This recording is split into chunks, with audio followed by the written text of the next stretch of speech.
할렐루야. 네, 예수제자학교 오늘 첫 시간에 오신 여러분 주님의 이름으로 축복합니다. 네, 옆에 있는 분들 축복합시다. 오늘 잘 오셨습니다. 횡재하셨습니다.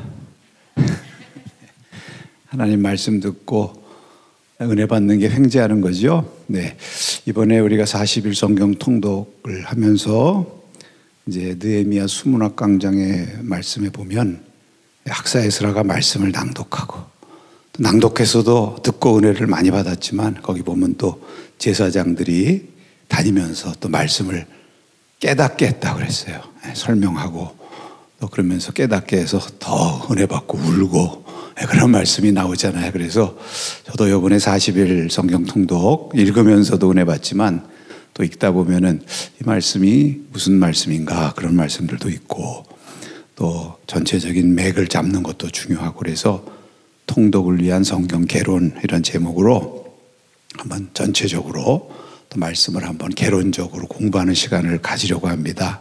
근데 사실 시간이 많이 부족하죠. 네, 뭐 1시간. 오늘 제가 할 게 모세오경인데 이 뭐 1시간에 남짓하게 이거 얼마나 하겠어. 그러나 그래도 중요한 맥은 잡고 중요한 메시지 또 때로는 또 좀 설명이 좀 필요한 내용들이 있죠. 또 난해한 그런 말씀들도 좀 있고 이해하기 쉽지 않은 것 그런 것들 중심으로 살펴보려고 합니다. 자, 오늘 첫째 시간 모세오경인데요.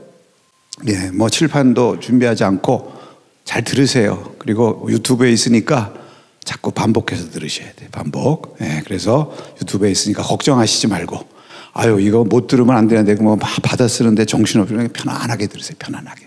그리고 다시 한번 가서 유튜브 또 들어요. 그러면 하나님이 더 큰 깨달음 주실 거예요. 왜 모세오경이냐? 모세라는 말도 중요하고 오경이라는 말도 중요하죠.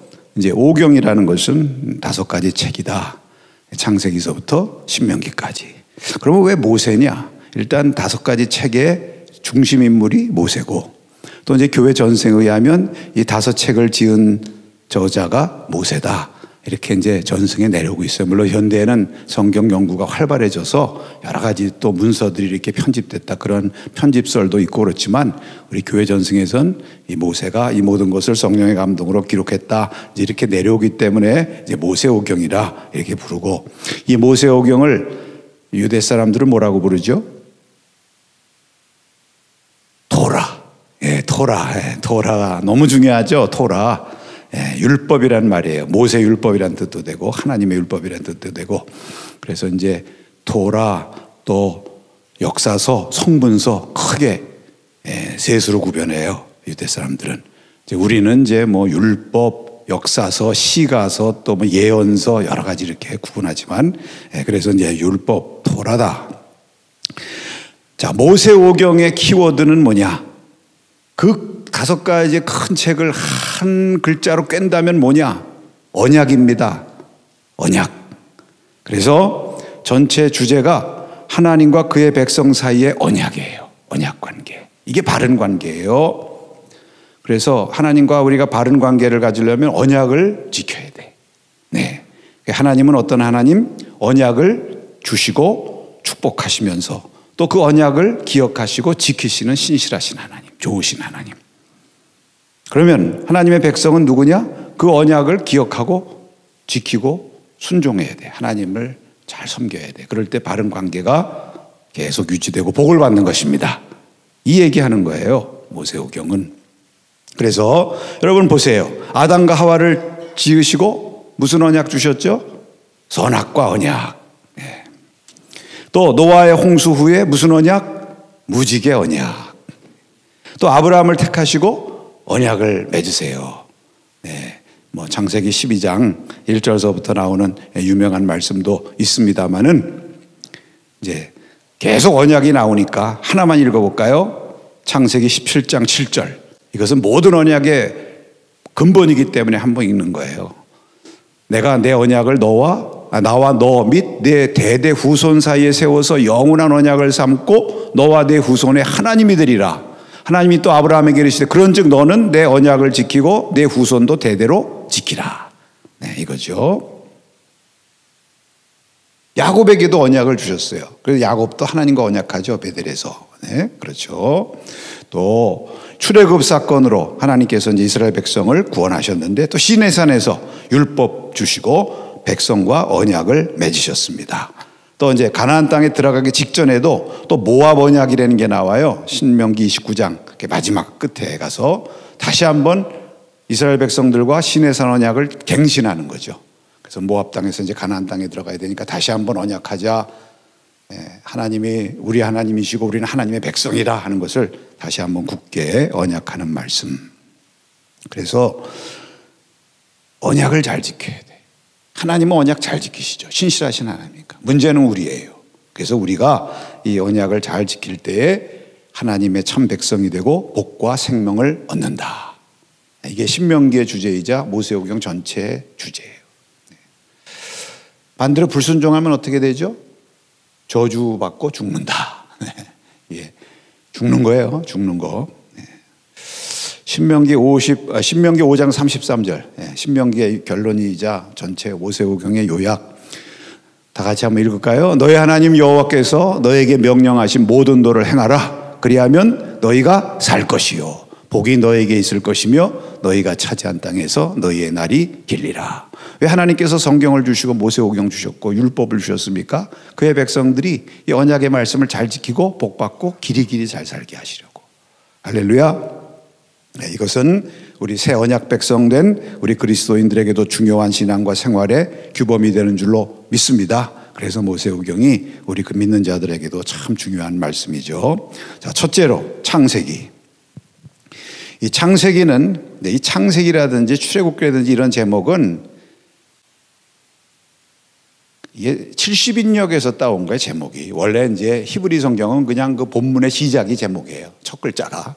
근데 이제 70인역은 이것을 이제 그 핵심 내용이라고 그래가지고 뭐 창세기, 제네시스, 뭐 또 출애굽기, 엑소더스 이런 식으로 이제 헬라어로다가 해놨거든요. 그것을 영어 성경이 따와서 우리나라 말로도 제목을 붙인 거예요. 그래서 이제 창세기라고 그러죠.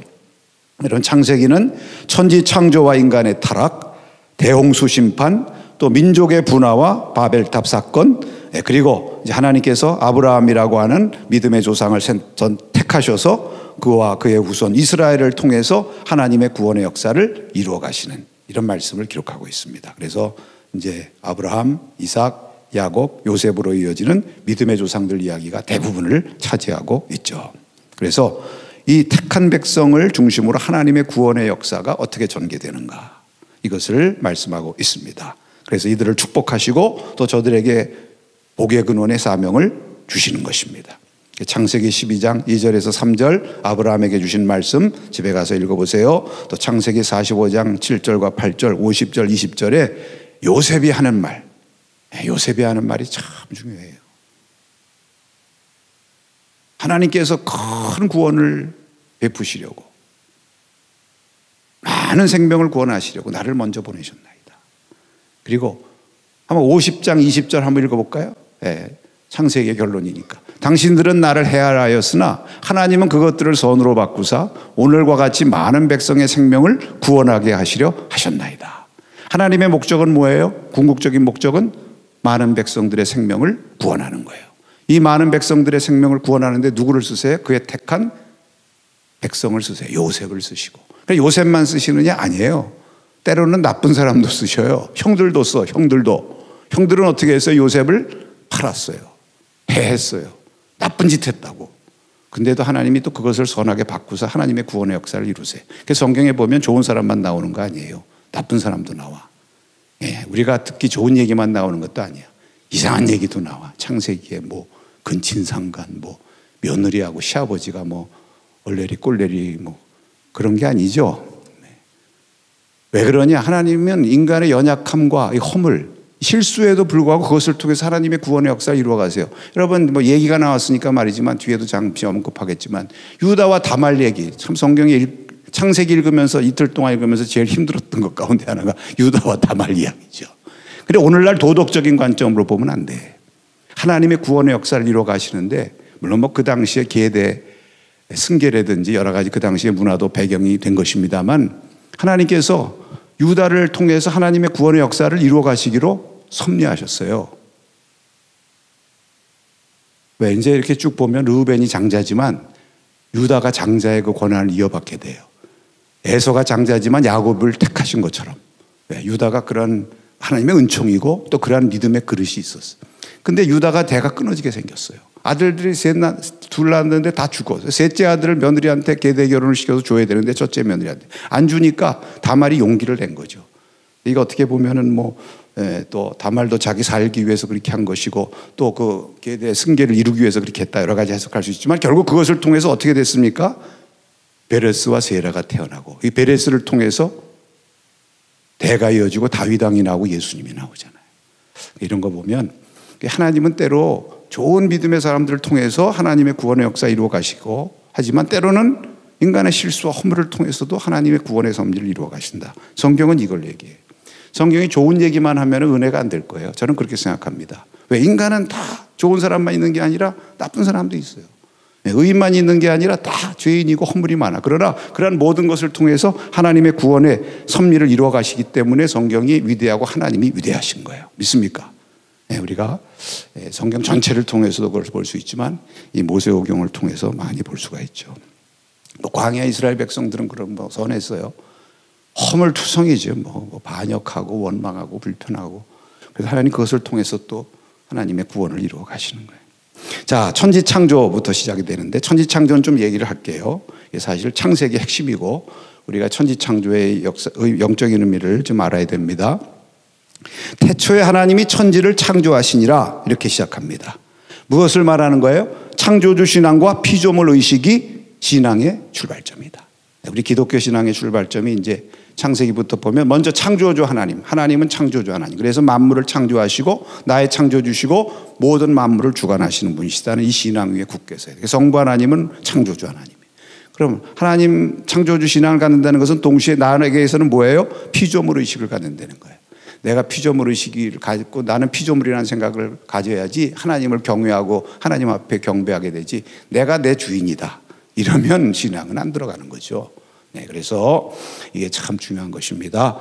그리고 여기 보니까 이제 태초에 혼돈과 공허와 흑암을 물리치고 만물을 창조하시는 거예요. 태초에 무에서부터 유로 창조하셨다. 이제 전통 교리가 크레아티오 엑스 니힐로라고 그래요. 라틴어로 무로부터의 유의 창조, 무로부터의 창조. 근데 사실 아무것도 없는 건 아니에요. 성경에 가만히 보면 태초에는 뭐가 있었어요? 흑암이 있었어요. 혼돈이 있었어요. 그리고 공허함이 있었습니다. 이 흑암과 공허와 혼돈, 이게 우리 인생을 위협하는 심각한 어둠의 세력을 상징하는 것입니다. 근데 하나님께서 그 모든 흑암과 어둠을 말씀으로 깨치시고 창조의 새 역사를 이루신 것입니다. 그래서 창조 사건은 동시에 구원 사건이에요. 하나님의 구속사가 이제 시작되는 거예요. 이 보편적인 구속사라고 그래요. 우리 신학적으로는. 그것이 이제 여기서 시작이 되는데, 자, 보세요. 하나님이 이르시되 빛이 있으라. 이것은 무엇을 말하는 거예요? 이르시되 무엇으로 창조하셨습니까? 말씀으로 창조하셨어요. 그래서 하나님 말씀에는 창조와 구원의 능력이 있다. 그래서 우리가 하나님 말씀 가까이 해야 돼. 열심히 읽고 듣고 말씀대로 지킬 때 하나님의 구원을 경험하게 되는 것입니다. 그래서 저녁이 되고 아침이 되었다. 이 말씀도 저녁을 깨치고 아침을 가져오게 하시는 하나님의 창조, 이게 이제 하나님의 구원의 역사이기도 한 것이죠. 그래서 이게 창조를 하셨는데 창조의 순서가 참 흥미로워요. 이게 보면 과학적으로도 철학적으로도 참 우리가 의미심장한데, 이제 이 창조의 순서를 보면 어떻게 창조하시냐면, 우리 모든 피조물, 우리 사람이 어떤 존재냐면, 사람은 시간과 공간 속에서 살아가는 존재예요. 그런 관점에서 보면 하나님이 제일 먼저 무엇을 창조하시냐면 시간을 창조하세요. 마틴 하이데거라는 철학자 유명한 존재와 시간이라는 책이 있잖아요. 거기 보면 인간은 어떤 존재냐? 시간 안에서 사는 존재야, 시간. 그러니까 하나님이 그것을 다 아시죠. 그래서 시간을 먼저 창조하세요. 그게 무엇입니까? 빛과 어두움을 구별하시는 거죠. 빛이 있으라 하고 빛은 낮이요 어두움은 밤이라, 이게 시간을 창조하셨다는 거예요. 그 다음에는 공간을 창조하세요. 그 다음에는 이제 낮과 밤을 구별한 다음에 어떻게 하냐면 공간을 창조해요. 공간은 크게 둘이죠. 하늘과 땅. 근데 이제 여기 보면은 맨 처음에 궁창, 궁창을 창조하세요. 그 다음에 땅, 이제 땅은 육지와 바다. 그래서 공간을 창조해. 그 다음에 공간을 창조한 다음에 어떻게 하냐, 공간에다 거기 존재하는 만물들을 채워 넣어요. 그래서 참 신기한 게, 아니 빛과 어둠을 창조하시고, 빛과 어둠이, 빛이라는 게 해 때문에 빛이 오는 건데, 보면 해와 달과 별은 그 다음에 나오잖아요. 이게 과학적으로 보면 약간 좀 이해가 좀 쉽지도 않은데, 이런 식으로 생각하셔야 돼요. 빛의 근원이 하나님께서 빛과 어둠을 창조하셔서 시간을 먼저 창조하시고, 그 다음에 공간을 창조하시고, 공간의 하늘과 땅과 바다에다가 거기에 있는 생명체들을, 물체들을 채우시는 거예요. 그러니까 하늘에는 뭐가 있어요? 고대인들의 생각이라고도 볼 수가 있어요. 성경 기자에서. 그 하늘에는 뭐가 있어요? 해와 달과 별이잖아요. 그러니까 해와 달과 별을 지어서 채우시고, 새도 거기 만들어서 채우시고, 그 땅에는 또 뭐가 있어요? 이제 바다부터 나오죠. 바다에는 물고기들, 또 땅에는 식물, 제일 먼저 식물부터 채우시죠. 그 다음에 이제 바다에 물고기, 하늘의 새, 땅에 있는 온갖 짐승들 이렇게 채우고, 맨 마지막에 누구를 채우십니까? 사람. 왜 사람이 맨 마지막이냐? 하나님의 형상대로 지으셨기 때문에 그래요. 그러니까 창조의 클라이막스다. 물론 뭐 안식일이 창조의 클라이막스다 이렇게 얘기하지만, 안식일은 창조와는 좀 다른 차원이니까, 제정하신 것이니까 안식일은. 창조의 클라이막스는 사람인데 하나님의 형상대로 지으셨다. 이런 식으로 참 이게 질서 있게, 과학적이죠. 굉장히 위대한 디자인. 하나님은 설계자시고 건축자시고 창조주시고, 그래서 이렇게 질서 있게 조화롭게 지으시고 보시기에 심히 좋았다. 사람의 창조가 그 다음에 나오는데, 자기 형상대로 존엄하게 지으시고, 이제 2장 4절 이하에 보면은 거기 이제 또 다시 에덴 동산에서 사람 만드는 말씀을 좀 더 구체적으로 말씀하세요. 그래서 거기 보니까 사람을 땅의 흙으로 지으셨다. 땅의 흙으로 지고 거기다 생기를 불어넣어서 생명이 되게 하셨다. 이렇게 말씀합니다. 이게 무슨 말씀입니까? 생명이 들어가기 전까지는 흙이에요. 하나님이 없는 인간은 흙이에요. 육신이란 말입니다. 육신. 참 인간이 아니에요. 흙으로 돌아가는 허무한 인간인 것입니다. 또 땅의 흙에서부터 지음받았다는 것은 땅과 불과 부의 관계가 있어요. 그래서 사람이요, 땅을 밟고 살잖아요. 그래서 사람이 저주받으면 땅도 저주받고, 그런 말씀이 창세기에 나오고, 땅에서 수고해서 먹고 살고, 그런 불가분의 관계, 땅으로 돌아가고 이제 그러는데, 또 동시에 이 땅을 하나님의 목적과 뜻대로 잘 관리하고 다스려야 될 책임도 있어요. 그래서 만물을 다스리고, 하나님의 이 지으신 온 창조 세계를 에덴 동산처럼 잘 그 목적에 합당하게 아름답게 관리하고 잘 돌봐야 될 책임도 있다. 이 오늘날로 말하면 이 생태 위기 속에서 이 하나님이 지으신 이 천지를 아름답게 잘 관리하고 보존할 책임이 있다. 생태학적 책임이 있다. 뭐 이렇게도 우리가 말할 수가 있는데, 하여튼 그런 청지기의 사명을 주시는 말씀이 쭉 나옵니다. 그리고 또 중요한 것은 이제 아담의 갈빗대로 하와를 취하셔서 가정을 제정하셨다. 그래서 남자와 여자가 한 몸이 돼가지고 가정을 이룰지니라. 분명히 남자와 여자가 한 몸 된다고 그랬잖아요. 요즘엔 세상이 이제 어지러워져가지고 동성애 때문에 지금 세상이 시끄러워. 창조의 질서에 반하는 거니까 우리가 찬성할 수 없는 거죠. 그리고 안식일을 복되게 하셨다. 이것이 이제 창조의 일주일이죠. 자, 그 다음에 타락 얘기가 나와요. 타락 얘기가 나오는데, 여러분, 선악과 언약을 주셨으나 불순종해서 범죄하게 되죠. 그게 왜 그러냐? 하나님과 같이 되려는 마음. 이게 이제 인간의 교만인데, 인간의 교만을 죽이는 것이 사단의 유혹이라고 성경에 나오죠. 옛뱀, 마귀. 여러분, 이런 유혹은 항상 있는 것입니다. 우리가 이것을 잘 물리쳐야 될 줄로 믿습니다. 그래서 이제 사단의 시험을 받고 이렇게 심판을 받아서 결국 범죄하고 에덴을 상실하고 고통과 사망이 들어왔다. 첫사람 아담의 범죄로 말미암아 이 땅에 죄와 사망이 들어왔다. 둘째 사람 예수님으로 말미암아 구원과 생명이 들어왔다. 사도 바울께서 그렇게 말씀을 하셨었죠. 저주를 받아가지고 계속 가인도 살인하고 유리 방황하고 이런 것들이 다 죄의 결과라 하는 것을 이제 알려주고 있고, 거기 그 창세기에 하다 보면 이제 그 흥미로운 말씀 하나 나와요. 3장에. 창세기 15장에 뱀을 저주하면서 무슨 말씀이 나옵니까? 너와 여자가 서로 싸우고 대적한다는 말. 너의 후손과 여자의 후손이 서로 싸우고 대적한다. 그런 말 나오죠. 네. 그 여자 후손이 내 머리를 밟고 너는 그의 발뒤꿈치를 상하게 하고. 이게 이제 여기서 이제 영적 싸움, 예수 그리스도에 대한 예표가 나오고 영적인 싸움에 대한 예표가 벌써 나와요. 그러니까 여자의 후손은 누구죠? 네, 주님. 제시록 때 말씀드렸잖아요. 네, 여자, 예수님의 교회, 여자의 후손, 그리고 사단의 후손은 사단의 군대. 이게 영적 싸움. 이것이 이제 벌써 여기서 예표로 나오는 것을 볼 수 있습니다. 이건 잠깐 설명을 드린 거예요. 그래서 이 타락의 상황 속에서 우리가 꼭 기억해야 될 하나님의 두 가지 질문 기억해야 돼요. 첫째로 아담에게 묻습니다. 내가 어디 있느냐?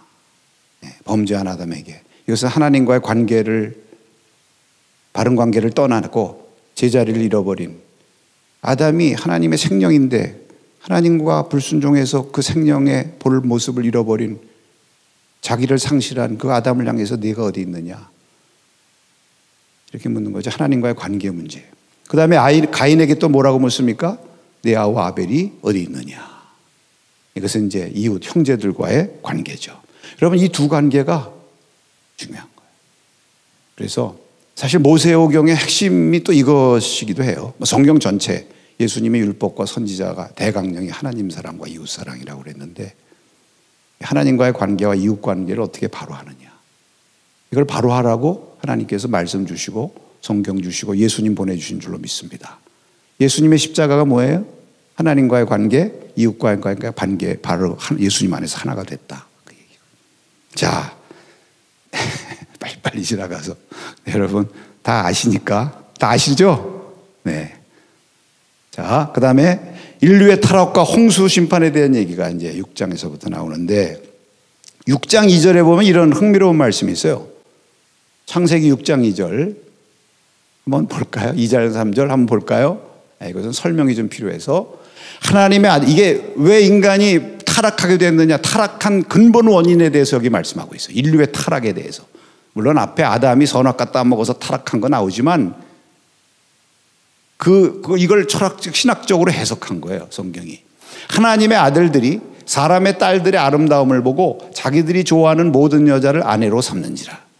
여호와께서 이르시되 나의 영이 영원히 사람과 함께 하지 아니하리니 이는 그들이 육신이 됨이라. 그러나 그들의 날은 120년이 되리라 하시니라. 이게 무슨 말씀이냐?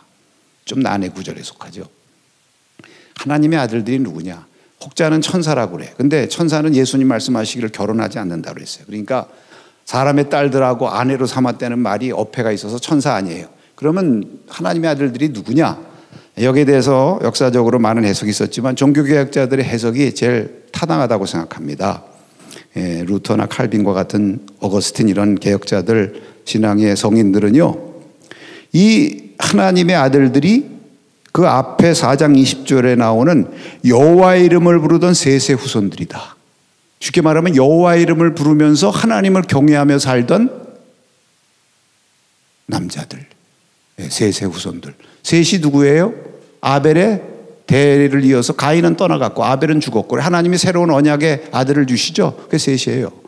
그래서 그때부터 셋의 후손들이 하나님의 이름 불렀다고 그랬어요. 하나님을 경외하는데 그 하나님의 이름을 불렀던 아들들이 하나님을 부르는 것으로 만족하지 않고 자꾸 사람의 딸들의 아름다움이 보여.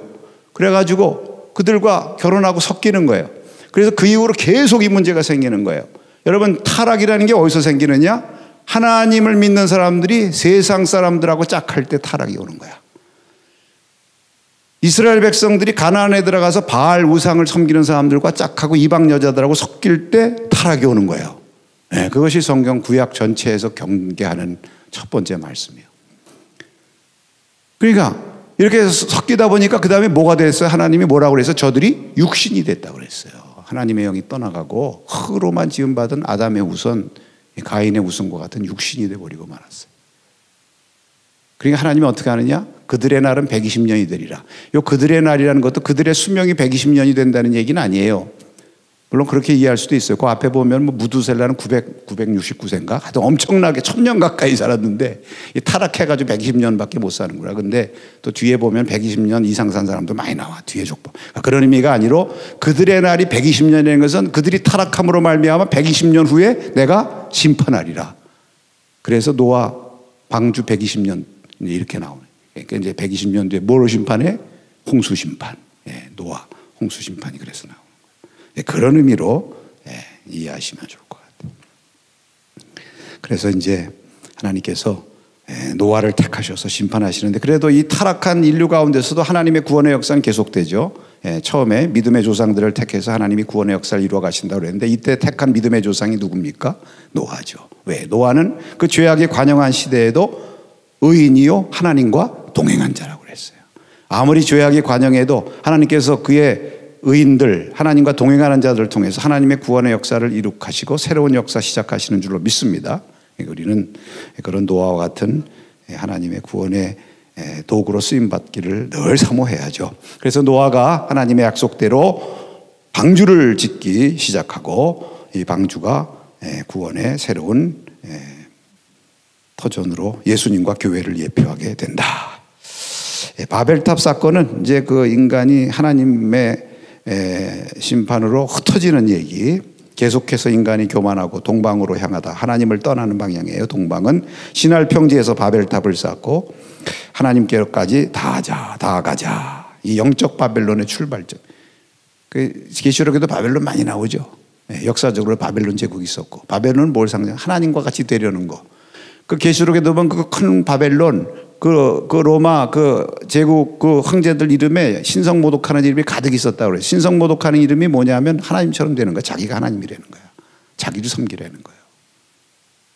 바벨론의 왕들이 다 그랬어요. 느부갓네살 왕도 그랬다가 하나님의 심판받아가지고 들의 짐승처럼 이슬 먹고 뭐 나중에 깨닫고 회개했다지만, 그게 이게 바벨론의 상징이에요. 바벨론. 여기 벌써 바벨론이 나오는데 하나님께서 저도 흩으셨다고 그랬어요. 그래서 온 땅에 언어를 혼잡하게 하시고 소통이 안 되는 거죠. 이게 뭐냐? 인간의 죄가 소통을 가로막는다 하는 그런 영적인 의미도 있는 것입니다. 어쨌든 이것을 통해서 이제 다양한 언어와 민족으로 많은 인류들이 온 땅에 퍼져나가게 되고, 하나님께서 이제 그때부터는 어떻게 하시냐? 하나님의 구원의 역사를 이룩하시는데, 그때서부터는 아브라함이라고 하는 한 믿음의 조상과 그의 후손 이스라엘 백성을 택하셔서 그들을 통한 하나님의 구원의 역사를 이루어 가시는 것입니다. 그 사이사이 이제 족보들이 많이 나오거든요.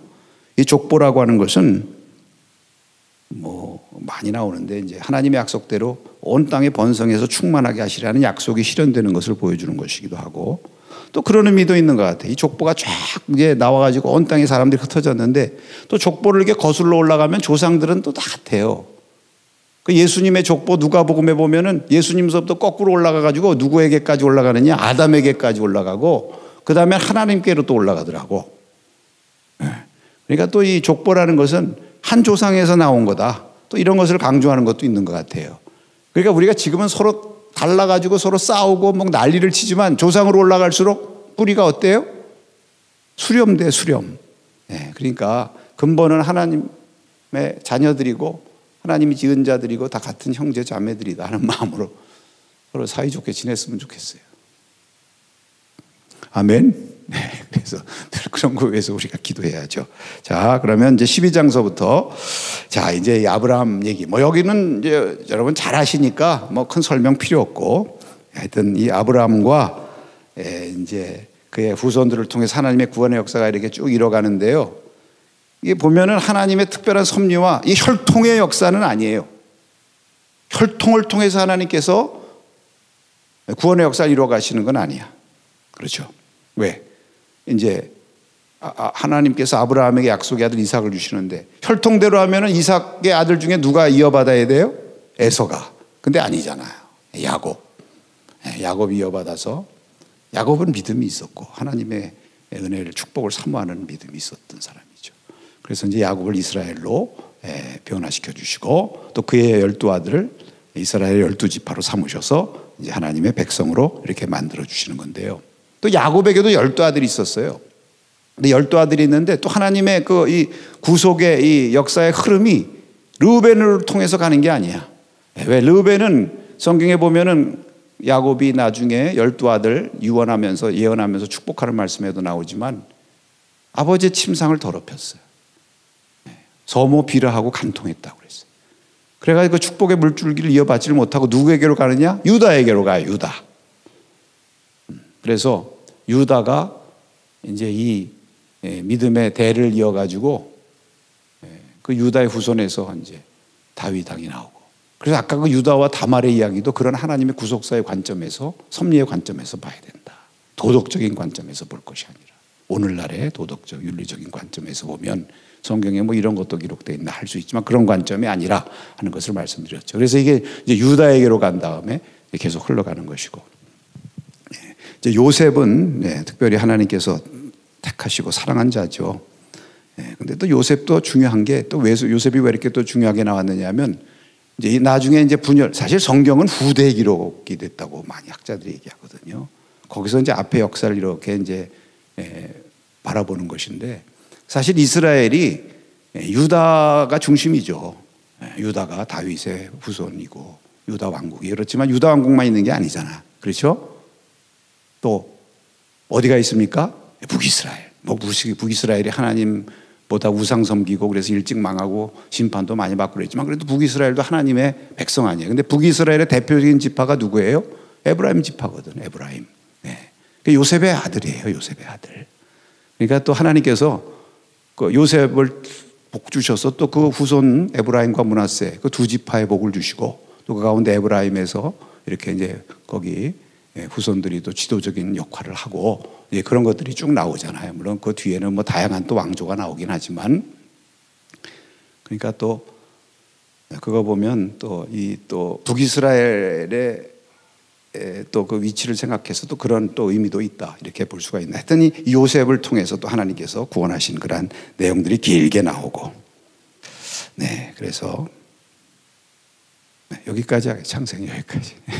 요셉 얘기는 여러분 다 아시니까. 하여튼 요셉도 만민을 구원하시기 위해서 하나님께서 귀하게 쓰신 그러한 하나님의 역사를 이루셨습니다. 자, 출애굽기로 넘어갑시다. 성경은 무엇을 기록한 것인가? 한마디로 말하면 하나님의 구원의 역사 기록한 것이라고 그랬어요. 그럼 구약에서 하나님의 구원의 역사를 말할 때 여러 구원의 역사들이 많이 있지만 제일 결정적이고 가장 큰 사건이 무엇이죠? 출애굽기죠. 출애굽 사건. 그래서 출애굽기도 너무나 중요한 의미를 갖고 있어요. 그래서 여러분 이제 이 출애굽 사건이 성경에 보면은 120차례 이상 언급된다고 그래요. 후대들이 계속 출애굽 사건을 기억하면서 하나님의 구원을 찬양했죠. 또 이 출애굽 사건이 이제 중요한 것이, 이로 말미암아 창세기에서는 이제 하나님의 구원의 역사가 족장 중심으로 이루어져요. 그렇죠? 아브라함과 이삭과 야곱, 또 유다, 요셉 뭐 이런 그 족장들. 근데 이제 이 출애굽 사건을 통해서 민족 중심의 구속의 역사가 되는 거예요. 비로소 출애굽을 통해서 하나님이 이스라엘 민족을 형성케 하시고 400년이라고 하는 흐름을 지난 다음에 이제 민족을 이루게 됐어요. 민족을. 그래서 그 민족 중심의 구속의 역사로 발전하게 되는 것입니다. 그래서 뭐 출애굽기의 구성은 여러분 다 아시는 것처럼 하나님께서 이스라엘 자손을 바로의 종살이에서 해방시키시고 6월절 무교절을 제정하시는 과정이 1장서부터 13장까지 나오고, 그다음에 이제 홍해를 건너서 시내산에까지 이르는 광야의 여정. 사실 여기까지가 이제 출애굽기죠. 그것이 이제 19장까지고, 그다음에는 뭐냐? 이제 시내산에서 율법을 주셔서 언약을 맺으시는 말씀, 또 그 이제 그 언약을 맺고 그들과 만나시기 위해서 성막을 제정하시는 거. 성막에 대한 부분이 많이 나오죠. 그래서 20장 이하 40장까지 그런 말씀을 이제 기록하고 있습니다.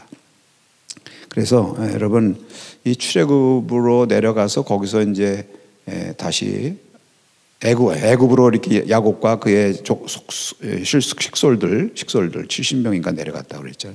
내려가서 거기서 이제 400년이 지나가지고 큰 민족을 이루어서 다시 출애굽하게 하는 이런 것들이 이제 창세기에 나오는 하나님의 약속과 그거와 연결이 돼 있죠. 그래서 그 다시 이제 그것을 이루시는 말씀이에요. 그래서 창세기 15장 13절 14절 말씀 한번 볼까요? 출애굽이라는 것이 그냥 된 게 아니다. 이것도 하나님의 약속과 성취다. 그런 관점에서. 자, 보세요. 여호와께서 아브라함에게 이르시되 너는 반드시 알라. 내 자손이 이방에서 객이 되어 그들을 섬기겠고 그들은 400년 동안 내 자손을 괴롭히리니 그들이 섬기는 나라를 내가 징벌할지며 그 후에 내 자손이 큰 재물을 이끌고 나오리라. 이미 아브라함에게 하신 약속을 다시 한번 야곱에게 하시고, 야곱이 애굽 내려갈 때 또 그 약속하시잖아요. 창세기 이제 아마 오늘 저녁에 읽을 거예요. 그리고 이제 약속대로 400년 지난 다음에 하나님께서 그 백성들을 건져내신 거예요. 이것도 하나님의 약속의 성취다. 그러니까 하나님의 약속의 성취를 기록한 것이 출애굽기다. 이렇게 말할 수도 있습니다. 자, 근데 이제 이런 일이 일어나는데 그냥 일어나진 않아요. 여기도 이제 또 하나님께서 여러 사람을 쓰세요. 일단 바로를 쓰시는 것 같아요. 바로. 악한 사람도 쓴다고 그랬죠. 하나님의 구원의 역사를 이루시는데 어떻게 하느냐. 바로가요. 이제 요셉을 알지 못하는 바로가 왕이 돼가지고 이스라엘 민족이 큰 민족을 이루고 있는 것을 보고 두려운 마음이 들었다고 하면서 학대를 시작해. 그렇죠. 고통을 줘요. 고통. 그러니까 고통 가운데서 이스라엘 백성이 어떻게 합니까? 하나님 앞에 부르짖기를 시작해요. 그러니까 가만히 있어가지고 하나님의 구원의 역사도 체험하기도 쉽지 않아요. 부르짖어야 될 줄로 믿습니다. 부르짖어. 그러니까 부르짖으니까 출애굽기 2장에 모세 부르기 직전에 하나님이 그 부르짖는 것을 들으시고 그들의 고통을 보시고 무엇을 기억하셨어요? 조상들에게 하신 언약을 기억하셨다고 그랬어요. 언약. 그 언약이 무엇입니까? 애굽에 가서 이제 때가 차면 400년 차면 그들을 다시 건져내야 되겠다 하는 그런 언약을 기억하셨는데 그 기억하게 하신 동기가 뭐냐? 부르짖음이에요. 부르짖음. 그러니까 우리 믿는 성도들은 하나님 앞에 늘 부르짖어야 돼요. 하나님의 약속을 자꾸 상기시켜야 돼요. 하나님께 기도하면서. 그래서 우리는 하나님으로 하여금 기억하게 하시는 자들이라고 그랬어요. 그게 참 중요한 것 같아요. 그래서 이제 그 들으시고 모세를 부르셔서 보내시죠. 그런 말씀이 쭉 나옵니다. 여기에 대해서는 이제 잘 알고 여러분 그래서 이제 거기 보면 이제 모세를 보내셔서 이제 10가지 재앙, 그 10가지 재앙도 하나님의 구원의 역사이심을 드러내는 의미가 있고요. 이스라엘이 자기들이 힘으로 나온 거 아니죠. 초자연적인 재앙을 통해서 하나님께서 바로를 굴복시키시고 건져내셨다. 하나님이 구원하신 역사라는 걸 드러내고 또 그 10가지 재앙 보면 거기 뭐 여러 곤충 재앙들이 나와요. 뭐 개구리 재앙, 무슨 파리 재앙, 뭐 흑암 재앙, 또 뭐 온역도 나오고 뭐 여러 가지 나오잖아요. 메뚜기 뭐 또 이제 그런 것들이 다 그 또 애굽 사람들이 또 섬기는 신들의 형상들이 거기 많이 들어가 있어요. 그러니까 애굽과의 그 영적 싸움에서 하나님이 이기시는 거죠. 그 애굽의 신들도 다 무력화하고 나일강을 피로 만들었다는 것도 나일강이 애굽 사람들이 신처럼 섬겼거든요. 모든 생명과 풍요의 근원이니까 나일강. 나일강 없으면 애굽 사람들 못 살죠. 근데 그 나일강을 피로 물들겠다. 그것은 그 애굽의 신들에 대한 심판이다. 하나님은 더 크시다. 이것을 이스라엘 백성들로 알게 하시는 사건. 하여튼 뭐 그런 여러 가지 영적인 의미를 담고 있는 이 10가지 재앙인데 하여튼 이런 것을 통해서 출애굽을 하게 하시고 그다음에 이제 시내산까지 인도하시고 또 이제 광야로 인도하신 것은 하나님께서 또 이스라엘 백성들을 광야를 통해서 이제 믿음의 백성으로 연단시키시는 거죠. 그래서 그런 말씀이 있어요. 바로 블레셋 지경을 통해 가지고 히브리 땅으로 들어가면 불과 열흘 남짓 10여일 걸릴 기간인데 아직 훈련이 안 돼 있어. 해방은 시켜서 구원은 하셨지만 아직 하나님의 백성으로 나올 때는 뭐 하나님의 군대처럼 대오를 이루어서 나왔다는 말씀이 출애굽기에 있어요. 나중에 확인해 보세요. 출애굽할 때. 근데 뭐 군인의 폼은 잡았지만 아직 군인의 힘이 없어. 무장이 안 돼 있어요. 그래서 지금 갔다가 블레셋하고 싸우면은 분명히 져. 아이고 우리 못 살겠다. 여기 보니까 우리보다 더 센 놈들이 있네. 빨리 애굽으로 다시 돌아가자. 그럴 것 같아가지고 하나님이 광야로다가 우회를 시키셨다는 말씀이 나와요. 그래서 광야에서 이스라엘 백성들 어떻게 합니까? 계속 시험을 주셔. 고난을 주셔. 먹을 물도 없고 말입니다. 춥고 덥고 뭐 대적들도 막 공격해오고 이것을 통해서 이스라엘 백성들 물론 약하니까 막 원망도 하고 그러지만 이것을 통해서 믿음의 훈련을 시키셔서 하나님의 백성으로 점점 무장시키는 거죠. 그래서 이제 광야 생활을 이제 하게 하시는 거예요. 시내산까지 이끌어 주시는 말씀이 출애굽기에 나오는데 이것은 우리 믿는 성도들에게 귀한 영적인 의미를 담고 있는 말씀이죠. 하나님께서 예수님의 보혈 유월절 어린 양의 피로 구원받은 이스라엘처럼 우리를 구원해 주시고 광야로 하나님께서 이제 여정을 걷게 하시고 가나안 복지에 이르기까지 우리 믿는 성도들 그냥 구원받았다고 다 바로 천국 갈 수 있는 게 아니에요. 이 광야 같은 세상에서 우리가 연단을 받고 영적으로 성숙돼 가야 될 줄로 믿습니다. 점점 하나님의 자녀로 자라가야죠. 양육을 받고 성화되고 성화. 그래 가나안 복지에 들어가는 건 이제 영광의 나라에 들어가는 거야. 영화라고 그래. 영화. glorification. 그 앞에 sanctification 있어요. sanctification 앞에는 justification. 애굽에서 나와가지고 홍해를 건너는 거예요. 세례 받는 거, 세례. 이런 영적인 의미를 다 예포하고 있는 것이 출애굽기의 광야의 여정이다. 할렐루야. 자, 출애굽기 마치기 전에 하나 좀 간단히 설명하고 싶은 것은 성막. 성막은 제가 따로 성막에 대한 말씀도 드리고 그랬는데요. 이 성막은 이제 출애굽기의 거의 절반을 차지하고 있고, 물론 뭐 그 문자 자체로다가 이렇게 보면 뭐 이해는 어려울 건 없어요. 그냥 복잡하지만 그냥 문자 그대로 이해하면 되니까. 그래 뭐 조각목으로 만들었대. 그래 뭐 금을 갖다 덮어 씌웠대. 근데 여러분 우리 믿는 성도는 그 정도 알아가지고는 안 되겠죠. 그래서 성막론이 중요해요. 강문호 목사님 같으면 평생 성막론 가지고 목회하셨어. 그분은 얼마나 많은 사람들에게 큰 은혜를 끼쳤는지 몰라요. 그래서 이 성막에 대한 얘기 잠깐 하도록 하겠습니다.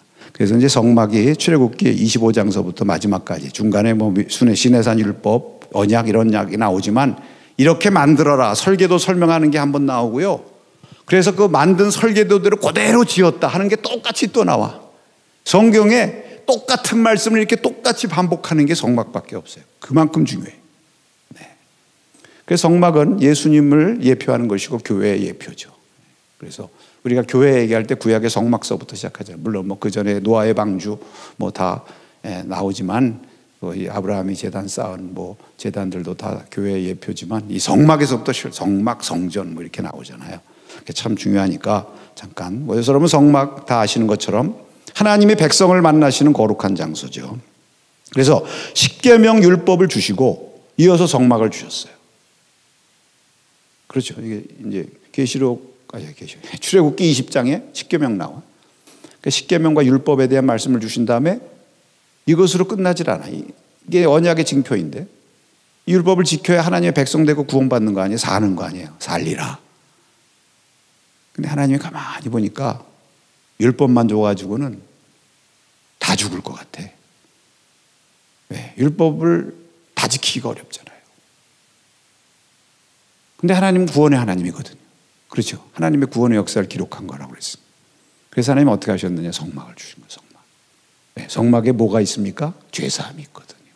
짐승의 피를 대신 하나님께 드림으로 제물을 희생제물을 통해서 내가 죄속함을 받고 하나님의 보좌로 나아가는, 물론 중보자를 통해서 구약 시대에 나갔지만 제사장 통해서 하나님 앞에 나가는 길을 열어주신 거예요. 참 이 성막이 없었으면 큰일 날 뻔했죠. 다 죽을 뻔해서 다. 참 귀한 것입니다. 그래서 율법을 주신 다음에 성막을 주셨다. 율법으로는 구원받을 수 없는 죄인들이 성막을 통해 희생제물의 피로 대속함을 입어서 하나님께 나가는 구원과 은총의 새 살길을 열어주셨다. 휘장 가운데로 열어놓으신 새 살길, 히브리서에 말씀하신 예수님의 구원의 길을 예표하는 것이다. 이렇게 볼 수가 있어요. 자, 여러분 머릿속으로 한번 생각하시면서, 자 그러면 성막이 어떻게 되어 있죠? 이제 제일 아주 쉬운 바깥에서부터 성막의 바깥에서부터는 뭐가 있어요? 출입문이 있고 울타리가 있죠. 그렇죠? 출입문은 어느 쪽에 있습니까? 동서남북? 동쪽. 항상 동쪽에 있어요. 동쪽에서부터 들어와요. 영적인 의미가 있어. 동쪽은 해가 뜨는 곳이에요. 서쪽은 해가 지는 거예요. 그래서 해가 지는 쪽을 바라보면서 들어와. 어두운 가운데서 들어와. 죄인이 어두운 가운데서 들어와. 그래서 이제 다 은혜 받고 사함 받고 나갈 때는 다시 동문으로 나가죠. 햇빛을 바라보면서 나가. 브니엘의 아침이 야곱에게 찾아왔다는 것처럼 할렐루야 찬송이 저절로 나네 하면서 구원받고 죄사함 받아서 기쁨 찬송하면서 다시 해바라보면서 나가는 거예요. 네, 그러죠. 이제 동문으로 들어와. 그러면 그 안에 뭐가 있습니까? 뜰이 있어, 뜰. 그렇죠? 뜰에 있는 기구 뭐죠? 네? 제일 먼저 어디부터 가야 돼요?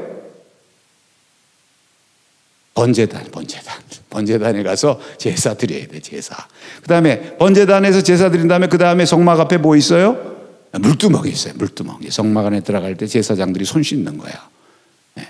번제단에서 피 뿌려 죄사함 받는 게 justification이야. 죄사함, 의롭게 되는 거. 그 다음에 물두멍은 이제 손 씻고 이제 거룩한 성소의 삶으로 들어가는 거예요. 자, 그래서 그렇게 있고.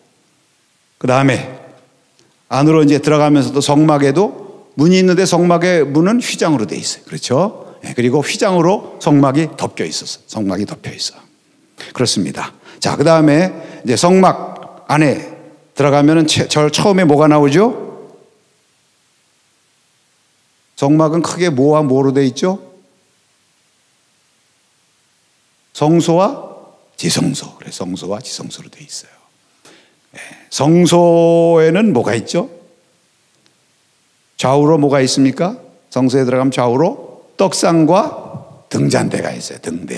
등잔대. 그리고 지성소 앞에 또 거기도 휘장으로 막혀 있는데 휘장 앞에 있는 그 지성소 들어가는데 뭐가 있습니까? 분향단. 분향단이 있어요. 그리고 이제 휘장을 열고 들어가면은 지성소. 지성소에는 뭐가 있습니까? 언약궤가 있습니다. 언약궤. 이제 언약궤에도 언약궤가 있고 또 그 언약을 그 궤를 덮는 거를 그룹이 이렇게 해가지고 덮여 있는 걸 그걸 속죄소라고 그래. 속죄소. 그리고 언약궤 안에는 하나님의 언약궤 십계명 돌판이 있고 나중에는 아론의 지팡이 또 만나 항아리 이런 게 있었다고 그렇게 나옵니다만 이제 그런 것들이 이렇게 돼 있는 거예요.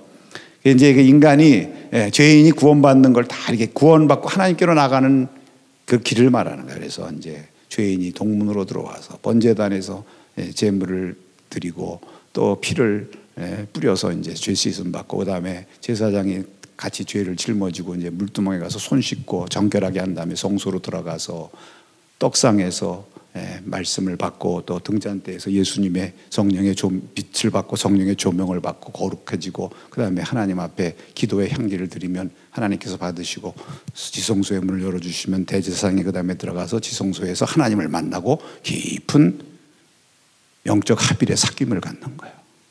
하나님과 하나 되는 사귐. 네, 그런 그 구원의 길, 사는 길을 쭉 이렇게 말씀하고 있습니다. 근데 이제 성경에 보면은요, 우리 사람의 입장에서 지금 온 것처럼 이렇게 되어 있는데 성경에 보면 거꾸로 하나님의 입장에서부터 말씀을 주셨어요. 제일 먼저 뭐가 나오는 줄 아십니까? 증거궤부터 나와요.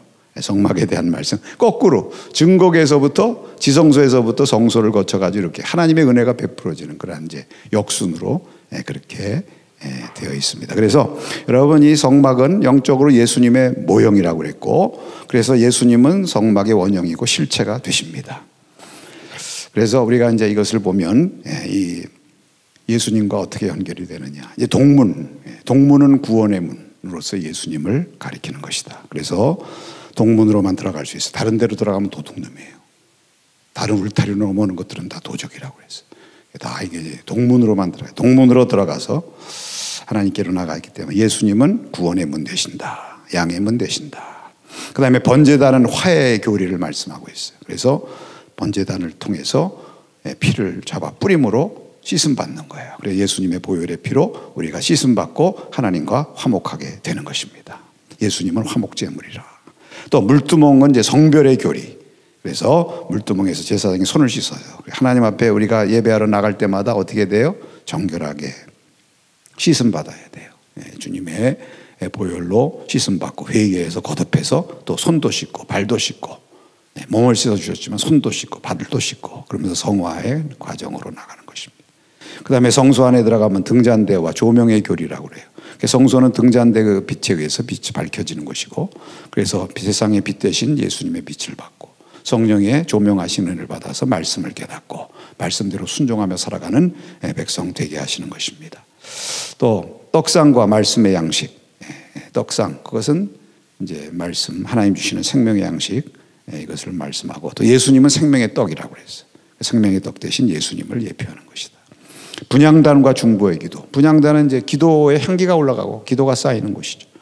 그래서 끊임없이 하나님께로 올라가고, 예수님께서 우리의 중보자 되셔서 지금도 우리를 위해서 중보 기도하고 계시는 그것을 보여준다. 마지막에 언약궤, 증거궤는 하나님과의 깊은 영적인 합일과 사귐. 그래서 지성소의 언약궤 앞에서 하나님을 만나고 주님과 신령한 연합을 이룬다. 보면 우리 그리스도인들에게, 예수님을 믿는 우리에게도 큰 영적인 의미가 있죠. 그래서 여러분, 이런 정도로 여러분들이 꼭 이 성막을 기억을 하시고, 하여튼 중요한 것은 구약 시대는요 제사장이 다 했어요. 중보자가 꼭 필요해요. 그래서 그래도 제사 드리러 가는 사람은 동문에서 어디까지는 갈 수 있어요? 뜰까지는 갈 수 있어요. 그렇죠? 그래도 그 제물 작부리는 건 자기가 잡아야 돼. 번제단에서 제물을 자기가 잡아야 돼. 그러니까 자기가 자기 죄 사함 받고 구원 받기 위해서 자기가 자신을 드리는 거죠. 그리고 제물을 잡을 때 어떻게 하라고 그랬느냐면 꼭 그 제물에다가 뭐 하라고 그랬어요? 안수하고 기도하라고 그랬어요. 제물 자체가 가치가 있는 게 아니에요. 소나 양이나 염소나 비둘기나 곡식이나 이런 거 드리라고 그랬는 그 말씀대로 순종해서 이것을 드리고 내가 여기다 안수하고, 주여 이제 이 짐승이 내가 죽어야 되는데 죄 때문에 이 짐승이 나를 위해서 대신 죽습니다. 그러나 이 짐승이 죽고 그 죽은 피를 뿌림으로 말미암아 내가 깨끗함을 받고, 피 흘림이 없이는 죄사함이 없느니라. 내가 죄사함을 받고 하나님 앞에서 의롭게 되어 다시 하나님 앞에 나갈 수 있게 됨을 믿습니다. 이것이 하나님이 열어주신 구원과 화목의 길인 줄로 믿습니다. 이렇게 믿고 그게 안수하는, 이렇게 대신 내 죄를 담당한다는 거. 그 믿음을 가지고 드리는 거기 때문에 그 제물이 가치 있는 거죠. 이 믿음이 없는 사람은 아무리 짐승을 100마리를 잡아서 피를 남들보다 100배를 더 드려도 믿음 없으면 구원 받아요? 못 받아요? 못 받는 거예요. 못 받는 거예요. 그래서 이제 짐승을 드릴 땐 꼭 거기 안수하라고 그랬어요. 안수하면서 자기 믿음 고백하는 거예요. 그리고 이 믿음대로 이 짐승이 내 죄를 다 짊어진다. 여기서 이제 예수님의 희생제물, 여기가 우리에게 말씀을 하시는 거죠. 그래서 이런 그 믿음을 통해서 이제 이렇게 하나님 앞에 드리게 되는 것입니다. 일단 여러분 그 정도만 합시다. 성막에 대해서는 성막에 대해서 말씀 전했는데 그거 어디 인터넷에 있나 모르겠네요.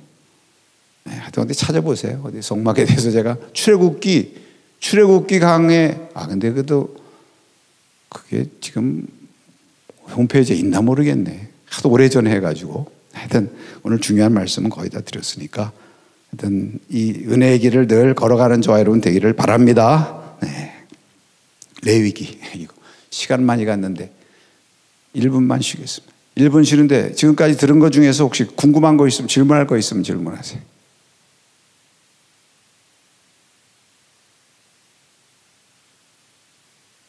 별거 없죠? 옆에 있는 분들하고 조금만 더 참읍시다. 인사해. 옆에 조금만 더 참읍시다. 졸지 말고 참읍시다. 우리 목마른 분들은 가서 물 한 잔 마시고 오세요. 자,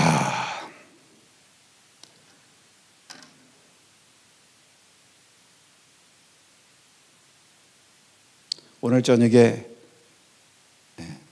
첫날도 많이 나오시고 어저께도 많이 나오셨는데 보니까 어저께 딱 몇 사람 안 나왔더라고. 첫날은 목사님 나오자고 해서 나오는데 그 다음에는 모르겠다.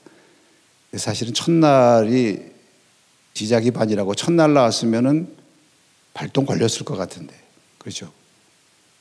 오늘 여기 성경 공부 나오신 분들은 가가지고 집에 가서 주위에 친구들한테 5명 이상 전화해. 오늘 저녁에 같이 나가자고. 오늘 오전에도 차연 목사님, 여러분 다 수요 예배 드리셨죠? 성경 통독하는 게 얼마나 복되대요. 그러니까 은혜 받았으니까 5명씩 다 데리고 나옵시다. 할렐루야. 여러분 다 복되고 다 잘되게 하시려고 그러는 거니까. 자, 레위기 말씀. 이 레위기라는 말은요, 레위인에게 속한 것이라는 뜻이에요. 이것도 70인역에서 제목을 잡은 거예요. 원래 히브리 본문은 뭐 드리려거든, 예물을 드리려거든 뭐 이렇게 시작을 하는데, 그래서 이제 이 영어로 레비티커스라고 그러잖아요. 이게 이제 70인역에 레위인에 속한 것, 레위티콘이라는 말에서 온 것으로 주로 레위인이 전담할 제사나 절기 등에 대한 것을 말씀하고 있어요. 그래서 하나님과의 바른 관계를 위해서 요구되는 제사와 절기, 또 그와 관계된 법, 또 하나님과의 바른 관계를 갖는 것은 하나님과만 관계만 잘해서도 안 돼. 또 자신을 정결하게 지켜야 돼. 자신을 잘해야 돼. 자신. 그래서 정결법이 나오고요. 또 이제 신명기에 가면 이웃과의 관계도 잘해. 그래서 또 사회법도 나오고 그렇습니다. 이런 것들이 여기 이제 정결법들 이런 것들 많이 기록되어 있고, 레위기의 중심 단어는 뭐냐? 거룩이에요. 거룩. 그래서 요절은 레위기 11장 45절에 내가 거룩하니 너희도 거룩하라. 이것을 요절이라고 볼 수가 있습니다. 그러니까 레위기에 이제 내용들이 많이 있지만 핵심은 5가지 제사와 7가지 절기로 볼 수 있고, 뭐 레위기에만 나오는 게 아니라 이 제사와 절기에 대한 것은 모세오경에 두루두루 나오죠. 출애굽기, 뭐 민수기, 신명기 다 두루두루 나와요. 근데 이제 레위기에 집중적으로 나옵니다. 5가지 제사, 여러분 제사가 중요해요. 왜? 성막을 얘기하고 바로 레위기 시작하면서 제사 나오거든요. 그러니까 또 이게 출애굽기와 연결됐다는 것을 알 수 있죠. 성막이라는 건 쉽게 말하면 컴퓨터로 말하면 뭐예요? 하드웨어죠. 하드웨어. 그리고 제사는 뭡니까? 소프트웨어죠. 아무리 성막 만들어놓으면 뭐래? 거기서 제사를 드려야 되잖아요. 또 제사를 드리고 싶어도 제사 드릴 성막이 있어야 되잖아요. 그러니까 이게 서로 연결돼요. 자, 5가지 제사 뭐죠? 자, 첫째 번제, 2번째 소제, 3번째 화목제, 4번째 속죄제, 5번째 속건제, 이렇게 5가지. 그래서 짐승이나 곡식. 그래서 기본적으로 속죄와 하나님과의 화해, 그리고 또 감사와 친교, 이런 의미를 담고 있습니다.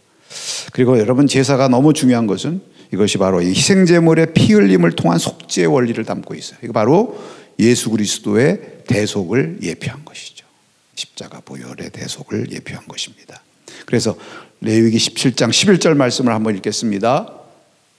육체의 생명은 피에 있습니다. 내가 이 피를 너희에게 주어 제단에 뿌려 너희의 생명을 위하여 속죄하게 하였나니 생명이 피에 있으므로 피가 죄를 속하느니라. 네.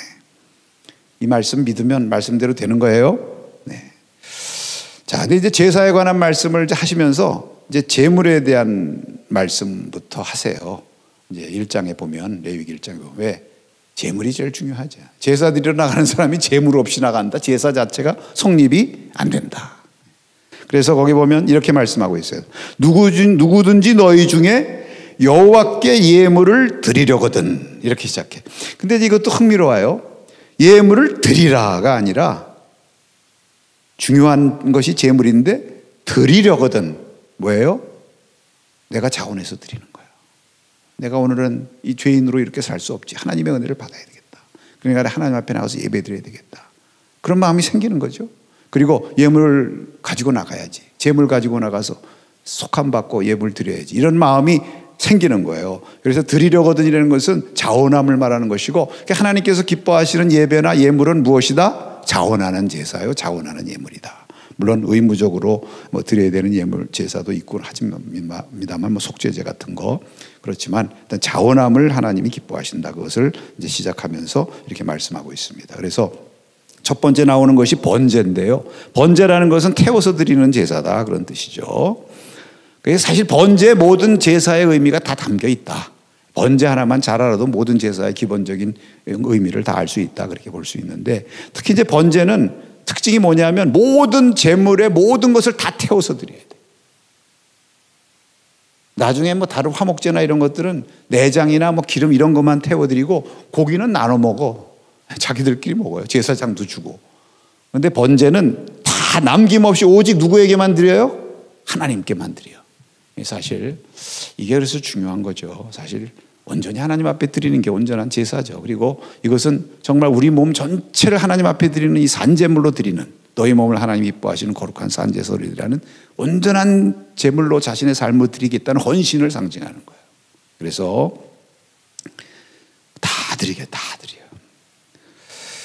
그리고 번제는 뭐 여러 가지가 있어요. 아침 저녁으로 드리는 상번제, 또 절기 때 드리는 번제, 또 여러 번제가 있었고, 이제 그래서 번제를 드릴 때 중요한 것이 뭐냐면은요, 보면 이제 짐승의 아까 말씀드린 것처럼 제물에게다 죄를 대신 짊어지게 하옵소서 안수하는 기도를 드린 다음에, 그 다음에 이제 제사장이 이제 그 짐승의, 그래서 어디서 뽑는지 하여튼 뽑아. 뭘 뽑냐? 피부터 뽑아. 피부터.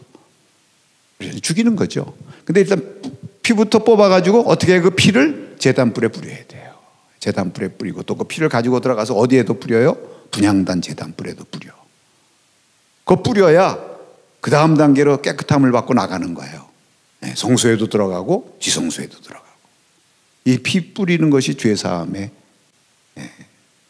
능력을 말씀하고 있는 것이죠. 그리고 나서 이제 피 뿌린 다음에 그 다음에 이제 제물을 잡아. 죽은 제물을 잡는데 맨 처음에 어떻게 됩니까? 가죽을 벗겨. 가죽을 벗기는 행동은 무엇이냐면, 이건 이제 이 잡는 거는 또 이제 이 드리는 사람이 해야 돼. 드리는 사람이. 그래가지고 제사장은 피만 뽑아가지고 뿌리고, 잡는 건 자기가 잡아야 되니 겉가죽부터 뽑아요. 다 벗겨. 겉가죽을 벗기는 것은 뭐예요? 내가 이 제물을 드리면서 내 겉사람 다 벗겨버립니다. 겉사람이 뭐예요? 육신이죠, 육신. 육신 아니에요? 육신 속에 생명이 들어갔다고 그랬으니까. 속사람은 생명이고. 이 내 육신을 따라 살아가는 이 겉사람을 다 하나님 앞에 내려놓습니다. 그런 회개의 표시인 줄로 믿습니다. 그 다음에 뭐를 다 하라고 그랬냐면 각을 뜨라고 그랬어요. 이거 중요해요. 각을 뜨는 거. 각을 뜨는데 그러면 이제 이 뭐 소나 또는 무슨 이런 염소나 하여튼 이 짐승이라고 하면 이제 숫송아지 주로 이제 많이 드리고 그러는데, 뭐부터 잘라야 되냐면 머리부터 잘라요. 하여튼 삐쭉삐쭉 나온 건 다 자르는 게 각 뜨는 거예요. 머리부터 잘라. 머리. 뭐예요? 소는 머리로 들이받거든. 들이받아. 네. 그래서 이 뿔을 여러분, 그래서 이 머리라는 게 교만을 상징해요. 들이받는 뿔 이런 거부터 없애요. 내려놔야 돼요. 하나님 앞에 전적으로 굴복하는 거예요. 할렐루야. 네. 그 다음에 네 다리 절단해요. 네 다리. 세상길로 향하던 발을 끊어요. 또 속에 있는 내장과 정강이도 다 씻으라고 그랬어요. 다 씻어서 다 하나님 앞에 드려야 되니까 씻어가지고 깨끗하게 드려야 돼. 깨끗하게. 그러니까 여러분, 내장과 정강인 우리 속에 있는 것들, 그게 뭡니까? 미움, 시기, 질투, 혈기, 불평, 모함, 이런 속에 있는 악한 것들, 우리 속에서 나오는 예수님 말은 악한 것들이라고 하신 그런 것들 다 씻어버려요. 그래서 정결한 마음으로 중심으로 하나님 앞에 제사해야 되는 줄로 믿습니다. 이런 거 다 불살라서 태워서 하나님 앞에 온전한 충성과 헌신을 결단하며 드리는 것이 번제다. 이 영적인 의미예요. 두 번째, 소제. 소제는 the grain offering이라고 그래요. 곡식, 채소로 드리는 것입니다. 그래서 땅의 소산물로 여호와를 공경하라 하는 것처럼 드리는데, 여기서 중요한 것은 무엇이냐면 그냥 맨 곡식으로 드리는 거 아니에요. 거친 곡식으로 드리지 않고 꼭 어떻게 하라고 그랬느냐? 곱게 가루로 빻아라. 그 고운 가루로 드려. 또는 그 고운 가루를 가지고 떡으로 만들어서 드리든지. 떡도 무교병. 그래서 여러분, 이게 중요해요. 하나님 앞에서 제사를 드릴 때 고운 가루로 자신이 부서져야 돼요. 네? 거친 모습 그대로가 아니라. 또 이 거친 걸로 만들면은 떡을 만들어도 소화가 잘 안 된대요. 나중에 이제 이런 떡 이런 것들 또 이제 뭐 또 드리고 그러면 또 이제 또 그 소화가 되고 그래야 되잖아요. 네, 그러니까 참 우리가 거치는 자가 되지 말아요. 네, 그래서 고운 가루와 같이 소화 잘 되는 사람 됩시다. 하나님도 우리를 보고 소화가 잘 돼야 되고, 이렇게 만나서 이렇게 보면은 여기 있는 분들은 다 소화 잘 되는데 가끔 남의 교인들 중에 소화 잘 안 되는 사람이 있어요. 소화 안 되는 사람으로 하나님 앞에 드려지지 말고, 거치는 자 되지 말고 하나님 앞에서도 그런 의미가 있어요. 참 그 고운 가루로 드리라는 말이 너무 영적인 의미를 중요하게 담고 있어요. 그리고 처음 열매로도 드리는 게 있어요. 첫 열매. 너무 중요한 거 알죠? 가장 으뜸이 되고 가장 모든 것을 대표하는. 그래서 여러분이 소제는 소산으로 드리는 것이기 때문에 하나님 앞에 소산 주신 것에 대한 감사의 의미도 있지만 자기 자신을 이렇게 거룩하고 고운 가루와 같은 그런 순전한 마음으로 삶으로 그렇게 하나님 앞에 살겠다, 그렇게 충성을 다짐하는 그런 의미도 담겨 있는 것입니다. 그 다음에 세 번째로 화목제. 화목제는 펠로우십 오퍼링이라고 그래야 돼요. 이건 친교 제사다 이렇게도 말하고 또 감사제사라고도 말한다고 각주에 나와 있습니다. 사실은요, 화목제가 대표적인 제사예요. 번제보다 더 많이 드렸다고 그래요. 그러니까 화목제는 하나님과 인간, 또 인간 상호 간의 화목과 관계된 제사입니다. 또 이것은 이제 이런 식으로도 드렸어요. 속죄제를 드리고 감사함으로 드리는 감사제의 성격도 있었고, 또 자신의 서원을 드리는 서원제, 또 자원하여 드리는 낙헌제. 이 낙헌제라는 것은 자원해서 드리는 제사라는 뜻이에요, 성경에. 그런 것으로 다양하게 드려졌다고 합니다. 그래서 여러분, 화목제의 특징은 무엇이냐면 제물을 다 하나님께서 나한테 바쳐라 그러지 않으셨어요. 사람이 먹을 수 없는 것, 기름, 내장 이런 거는 하나님이 받으시고 씻어서 하나님 앞에 드리고 고기는 나눠 먹었어요. 그래서 정강이와 가슴, 오른쪽 뒷다리, 가슴 이런 것은 제사장에게 돌려서 제사장과 화목해 제사장을 대접하는 거죠. 그리고 또 나머지 고기를 받아서 제사 드린 사람들 식구끼리 이웃끼리 다 함께 나눠 먹어 친교를 해요. 하나님께서 이렇게 제사 후에 드리는 친교까지 다 생각하면서 그런 제사를 주시고, 이것도 물론 화목을 이루는 거죠. 하나님과의 화목, 서로서로 화목. 그래서 이런 일을 통해서 화목의 식탁을 베푸셨다. 이것이 참도 중요한 거죠. 그래서 우리가 예배드리고 이렇게 친교의 식탁, 성만찬도 하고 또 식사에 친교의 식탁도 나누는 것이 너무너무 귀하고 중요하다. 이것을 또 말씀해 주고 있습니다. 그 다음에 속죄제와 속건제는 이것들은 이제 하나님 앞에 죄사함을 받기 위해서 드리는 의무제. 모든 제사 드리기 전에 먼저 속죄제 드려야 돼요. 속죄제는 자신의 죄를 씻음받기 위해서 드리는 것이고, 속건제는 똑같은 죄사함인데 물건. 속건제 건자는 허물 건자거든요. 그러니까 하나님의 성물을 좀 이렇게 손상시켰다든지 하나님의 것 도적질했다든지 아나니아와 삽비라처럼,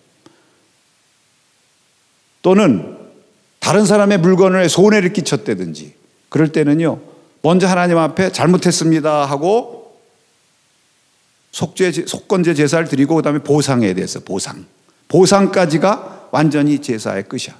그러니까 여러분, 우리가 누구한테 밀양에 보면 그럼 하나님이 다 용서해 주셨다고 그래가지고 주인공이 막 열받고 이런 내용이 나오는데, 우리가 누구 거 만약에 손해를 끼쳤다 그러면은 잘못했습니다 하고 하나님 앞에 회개임을 드리고요, 그 사람한테도 잘못했다고 사과하고 말로만 끝나는 게 아니라 보상해야 돼요.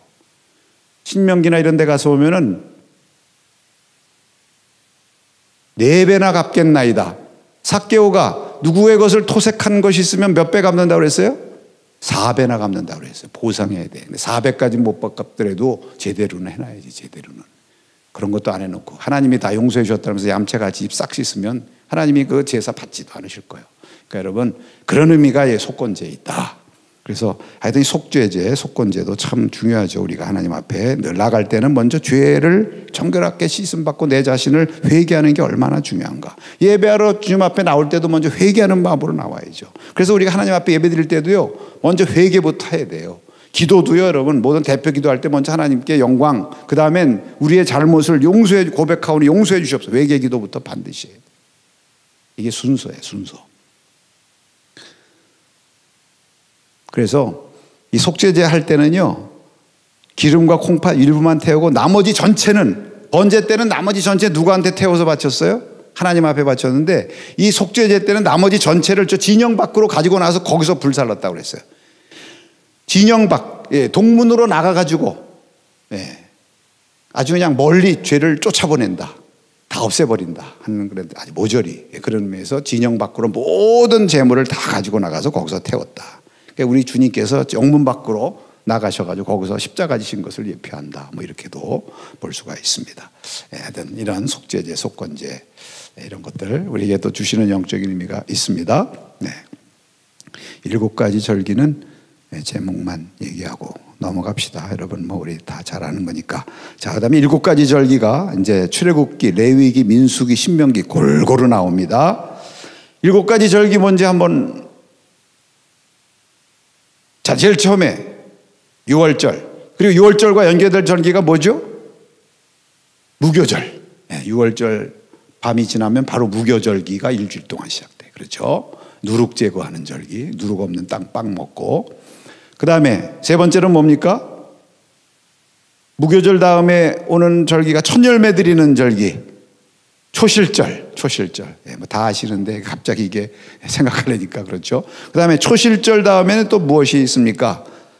그 다음에 초실절 다음에 50일 계산해서 하는 거 있죠. 오순절 또는 맥추절이라고도 하고 77절이라고 돼. 77에서 하시고 50번째. 요게 네 번째. 아니, 세 번. 그렇죠. 오순절이 네 번째. 그 다음에 다섯 번째는 이제 그 히브리인들이 지키는 신년절기가 있어요. 그게 뭐죠? 나팔 부는 절기. 나팔절. 일곱째 달 첫날에 그러는 나팔절. 그리고 또 이제 나팔절 다음에 여섯 번째는 뭡니까? 대속죄일이 있어요. 나팔절 지킨 다음에 열흘 뒤에 또 지키는 대속죄일. 그리고 마지막 일곱 번째가 우리가 너무 잘 아는 추수감사절로 지키는 초막절, 수장절이라고도 처음에 불렀죠. 출애굽기에선. 이것이 일곱 개 절기다. 그런데 이 참 이 유대인들의 이 교회력이 6월절에서 시작해서 초막절로 끝나요. 하나님의 구속의 은혜로부터 시작해서 하나님께 감사하는 절기로 끝나요. 물론 6월절도 다 감사하고 다 기억하는 거지만 크게 보면 6월절 구속함을 받은 것을 기념하는 절기로 시작해서 감사, 초막절. 하나님께서 우리에게 초막절에 거하게 하시고 광야에서 구원해 주신 감사, 또 우리에게 양식 주심 감사, 이것으로 이렇게 끝나는 것을 볼 수 있고, 참 이 절기가 중요한 것은요, 이스라엘 백성들이 절기를 지키면서 종교적인 정체성만이 아니에요. 민족적인 정체성을 수천 년 동안 이어져 내려온 거예요. 그러니까 오늘날도 절기를 지키는 거예요. 그러면서 우리는 하나님의 백성이라는 정체성을 계속. 사실 절기가 중요한 게, 절기가 종합 세트야. 무슨 의미에서 종합 세트냐면, 예수님이 이 모세오경 율법서를 통해, 하나님이 모세오경 율법서를 통해서 주신 모든 성막에 대한 말씀, 제사 드리는 말씀, 또는 무슨 거기 또 무슨 절기 지킬, 이런 모든 것들이 종합적으로 절기 때 다 돼. 절기 때 다 돼. 그래서 이게 참 중요하다. 참 중요하다. 자, 이제 이 절기와 관계돼서 하나 말씀드리고 싶은 것은, 이렇게 절기가 우리 믿는 성도들에게도 의미가 있고, 이제 또 우리가 이 절기에 또 연결시켜서 우리도 또 부활절도 지키고 말이죠. 6월절과 연결되는 게 부활절 아니에요? 예수님 6월절 만찬 잡수시고, 그다음에 이제 6월절 후에 이제 무교절 시작되는 그 기간에 부활하신 거나 다름이 없잖아요. 3일 6월절 끝나고 이제 부활하신 거니까 안식 후 첫날에. 그러니까 초실절이네. 초실절에 부활했다고 하는 게 맞겠네. 첫 열매, 부활의 첫 열매로. 그리고 또 오순절도 또 성령의 강림절, 또 맥추감사절도 여기 연결되어 있고, 또 초막절은 추수감사절하고도 연결되어 있고, 우리에게 다 이제 중요하지만, 그러나 이제 왜 이 말씀을 드리냐면, 오늘날 또 이걸 또 절기를 또 너무 강조해가지고 이 절기를 꼭 지켜야 된다. 믿는 사람들은 꼭 지켜야 된다. 또 그렇게 주장하는 이단이 있죠. 안상홍 그래서 그 사람들은 6월절 안 지키면 다 또 이건 구원 못 받을 것처럼 얘기하고, 오순절 대성회 해야만 참 하나님의 백성이고, 막 이런 식으로 또 그렇게 또 얘기를 해요. 왜냐하면 예수님이 6월절 만찬을 드시면서 거기서 새 언약을 말씀하시고 새 언약으로 6월절을 세우셨기 때문에 믿는 사람들은 마땅히 새 언약의 6월절을 지켜야 된다. 근데 여러분 6월절 만찬을 지키면서 새 언약을 말씀하신 것이 6월절 자체가 새 언약이라고 다시 6월절을 제정하신 게 아니잖아요. 그 새 언약은 뭡니까? 6월절 어린 양 대신 예수님의 십자가의 보혈로 구원받는 그러한 언약을 세우신 거지. 그러니까 우리가 6월절의 영적인 의미는 잘 기억하고 그대로 유산으로 받되, 이단들이 말하는 것은 그래서 6월절 다시 우리가 지켜야 된다, 다시 무교절 지켜야 된다, 그런 건 아니죠. 그런 건 아니죠. 그래서 이게 왜 이런 일이 생겨날까? 이제 또 상대적으로 너무 오늘날 교회들이 또 이런 그 구약의 절기에 대해서 너무 관심이 없으니까 또 그 틈새를 이단들이 비집고 들어가서 이런 것들 다시 지키라고 하셨다. 성경에도 다 지켰다. 그러면서 또 얘기를 하는데 우리가 그럴수록 우리가 그것은 아니지만 그래도 이 영적인 의미를 우리가 알고 우리의 신앙의 삶 가운데 이렇게 적용하는 것이 필요하죠.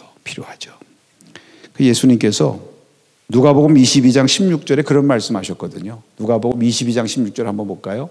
내가 너희에게 이르노니 이 유월절이 하나님의 나라에서 이루기까지 다시는 먹지 아니하리라. 네.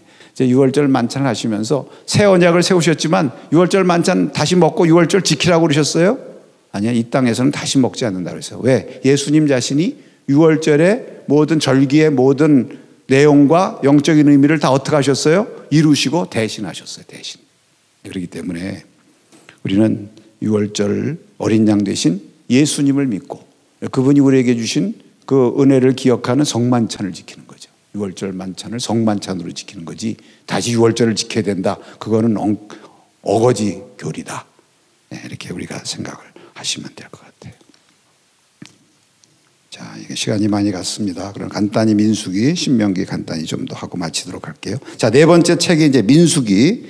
자, 민수기 봅시다. 민수기는 이것도 70인의 성경책의 제목을 따라서 민수기라고 그랬어요. 영어로 넘버스라고 그러죠. 숫자들 넘버스. 그러면 민수기는 어디서부터 어디까지입니까? 이제 시내산을 출발해서 모압 평지까지 가나안 땅에 들어가기까지의 그 광야의 여정을 기록을 하고 있습니다. 이것을 이제 한 38년 정도의 여정이라.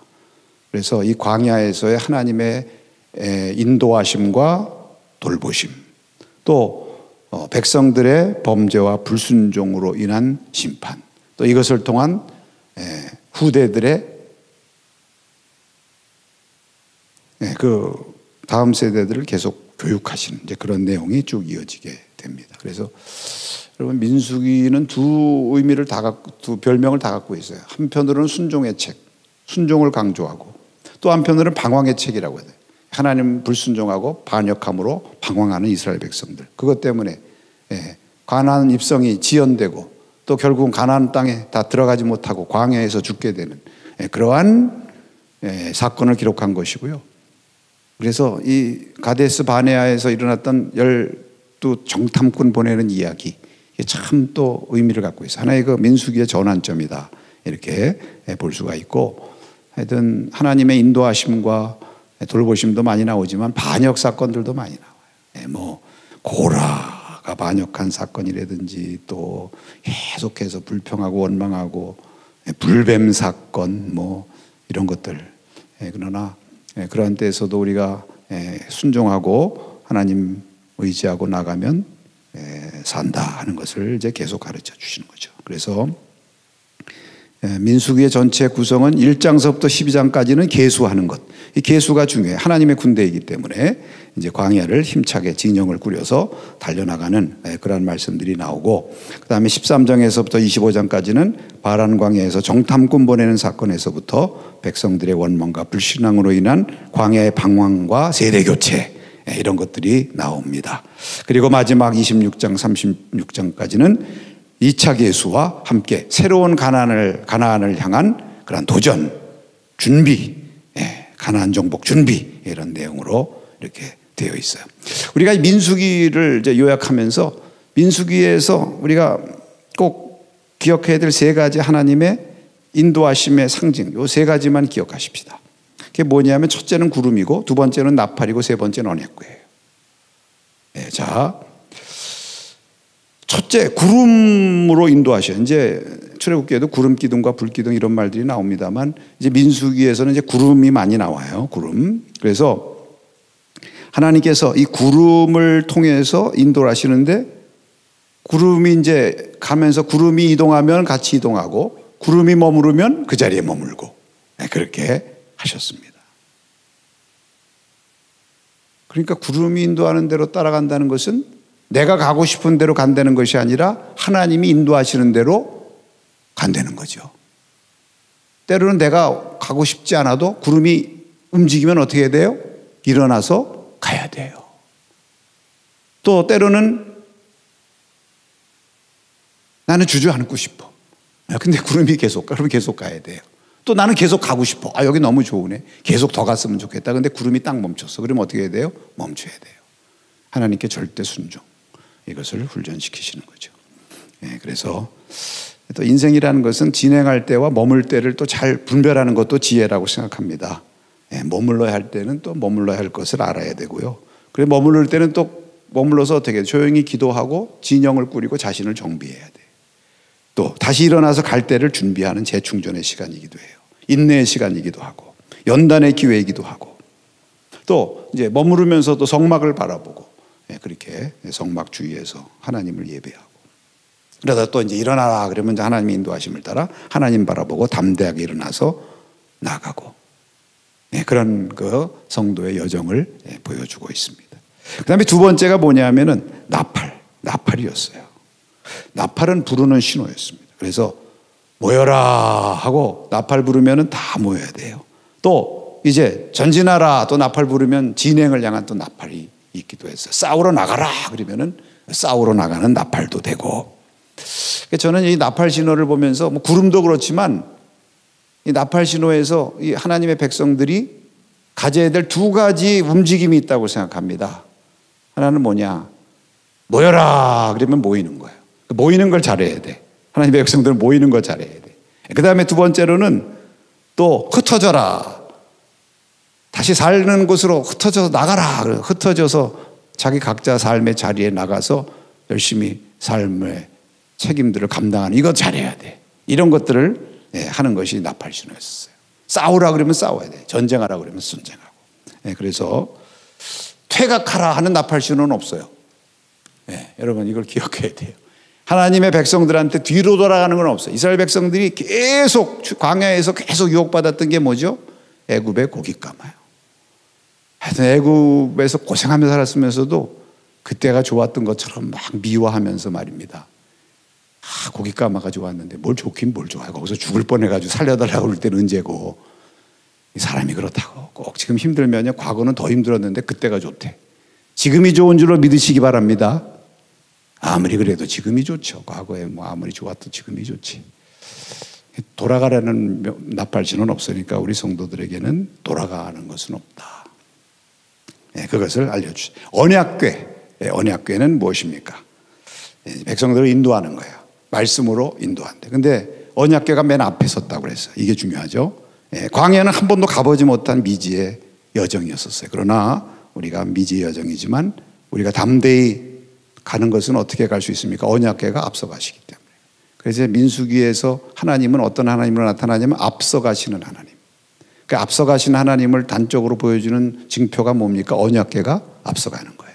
그러니까 우리는 앞서가시는 하나님, 언약궤만 바라보고 말씀이 가라고 하는 인도하시는 대로 순종하며 달려가면 우리가 알지 못하는 길도 바른 길로 또 승리의 길로 복된 길로 걸어가게 될 줄로 믿습니다.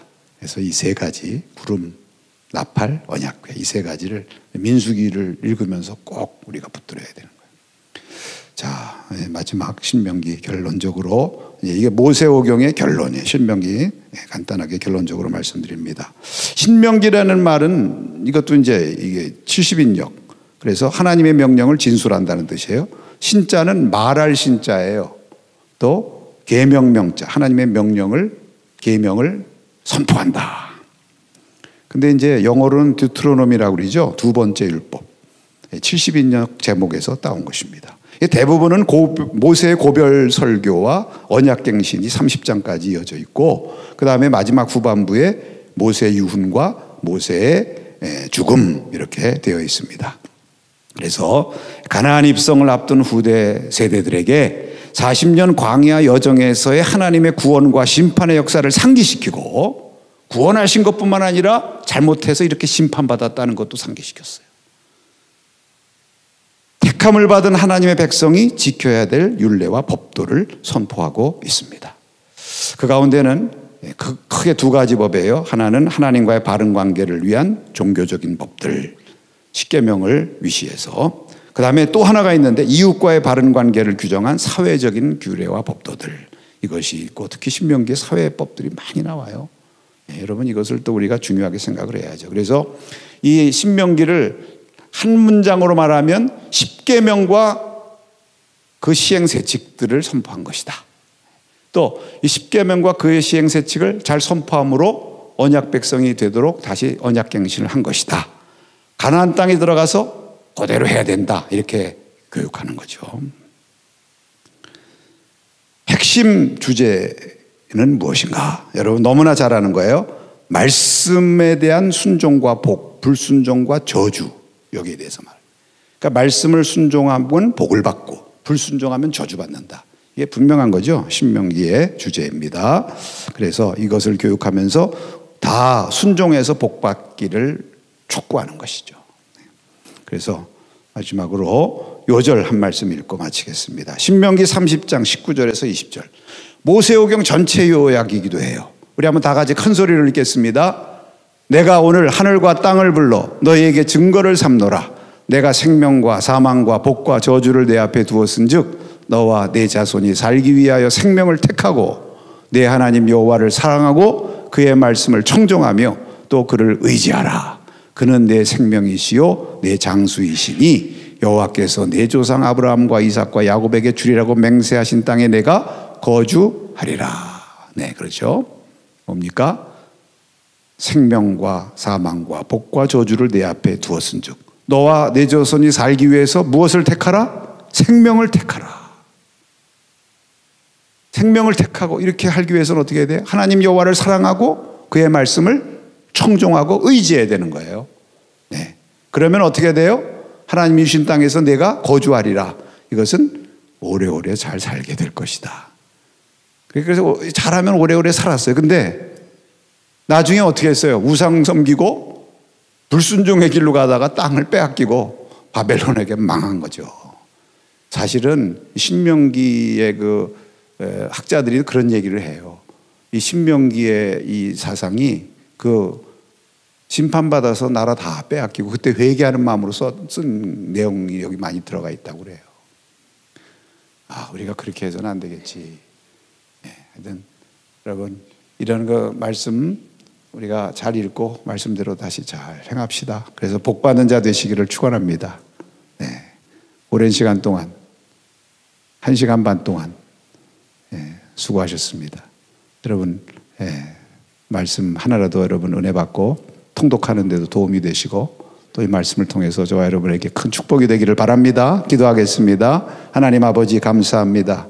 오늘 통독을 위한 성경 개론 첫 시간 모세오경, 정말 이 놀라운 하나님의 말씀, 이 귀한 말씀을 이 짧은 시간에 이렇게 개론적으로 살펴보았는데 주여 한 말씀이라도 우리 마음 가운데 심겨지고 또 말씀대로 그대로 믿고 순종하고 깨달아서 하나님 앞에 복받고 생명의 길 걸어가는 자녀들 되게 하옵시고 또 우리 성경 통독에도 더 열심히 참여하고 끝까지 완주해서 주님께 영광 돌리고 나에게도 기쁨이 되고 하나님 모두에게 하나님의 영광 드러내는 그런 축복된 성도들 되게 하여 주시옵소서.